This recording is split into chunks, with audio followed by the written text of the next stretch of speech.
بسم الله الرحمن الرحيم الحمد لله رب العالمين وصلى الله على سيدنا محمد النبي الأمين وعلى آله وصحبه والتابعين وبعد أيها الملأ الكريم السلام عليكم ورحمة الله وبركاته. Donc, nous devons faire valoir un tant soit peu notre intelligence pour déjà déterminer si un fait historique rapporté par l'un ou l'autre des écrits que nous connaissons ici, nous sommes en train de faire une comparaison Bible-Coran, est avéré ou pas.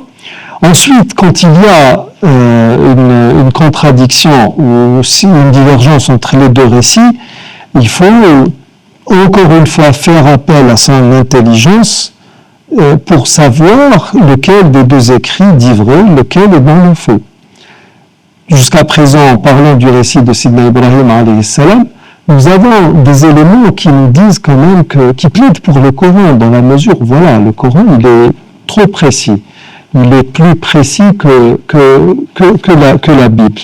Mais nous avons lu donc une partie du chapitre 12 de la Genèse et nous sommes arrivés au verset 15 qui dit « Les grands de Pharaon virent Sarah, la femme d'Ibrahim, elle était belle de visage, ils vont donc l'emmener vers Pharaon. Pourquoi ? Parce qu'elle va dire « c'est mon frère, c'est pas mon mari », auquel cas il aurait été tué.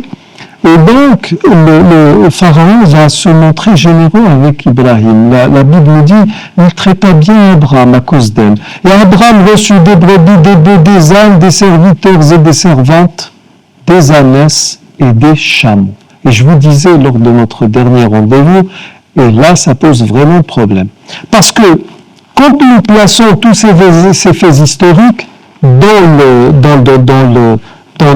l'histoire, Ibrahim alayhi salam a vécu quelques 18 siècles avant Moïse alayhi salam. Avant Jésus alayhi salam. Et les pharaons ne vont entrer en action dans l'histoire, il y a eu les rois d'Égypte, mais la dynastie des pharaons ne va intervenir dans l'histoire que quelques 9 à 8 siècles, certains disent 7, avant Jésus alayhi salam. C'est la différence sur l'échelle de l'histoire qu'il y a la durée qu'il y a entre Moïse et Jésus alayhi salam. Et le problème, c'est que les pharaons, à l'époque d'Ibrahim, n'existaient pas.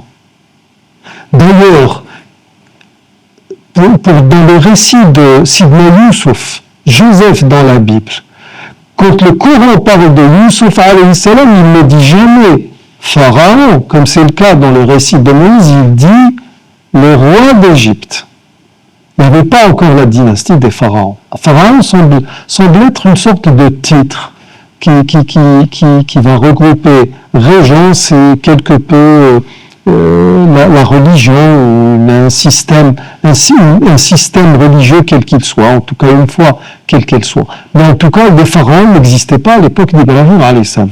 Première erreur de la Bible. La seconde erreur, et qui est tout aussi grave, c'est celle des chameaux. Les chameaux, à l'époque de Sidna Ibrahim, n'étaient pas encore domestiqués. Personne ne les utilisait.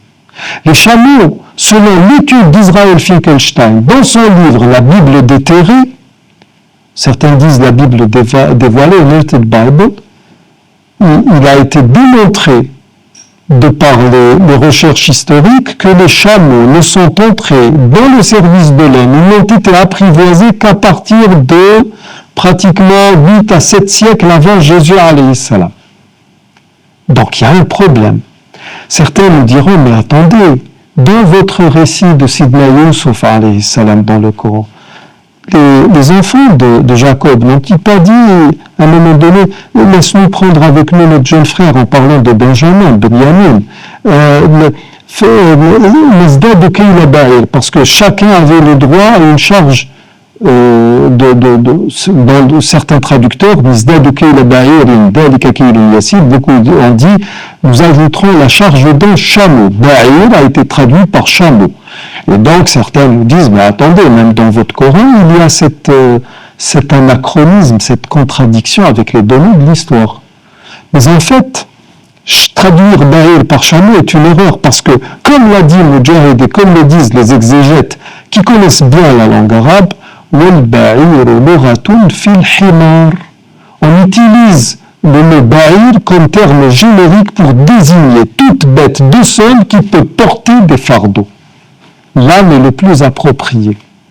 Et c'est pour cela que, dans sa traduction du Coran en langue française, Jacques Berck n'a pas mis chameau comme l'en fait beaucoup, il a mis âne.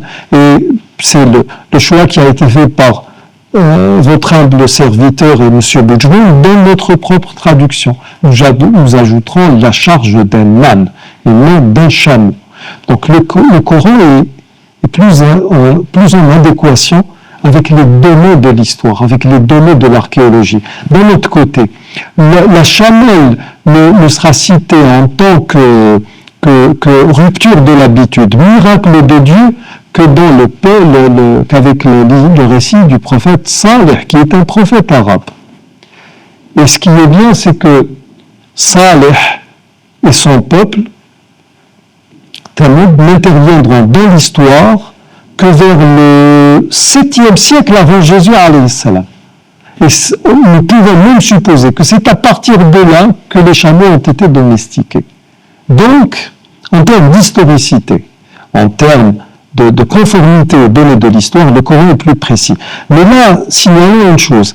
Le livre d'Israël Finkelstein et de Milacher Zilberman, la Bible déterrée, n'est pas bon dans l'absolu, parce qu'il va tout discréditer, annuler tous les récits bibliques, ce qui débordera aussi sur le Coran. Pourquoi ? Parce que le tracé sur lequel ils ont travaillé pour étudier l'exode de Moïse n'est pas le bon tracé. Le bon tracé est celui qui passe par Jabal al-Lawz. Donc, la Torah a été révélée dans l'actuelle Arabie Saoudite, et c'est là-bas que se trouve Sion. La ville de Sion ne se trouve pas en Palestine, comme veulent le faire croire beaucoup. Nous arrivons au terme de l'émission d'aujourd'hui. Je vous remercie d'y avoir prêté attention. Assalamu alaikum wa rahmatullahi wa barakatuh.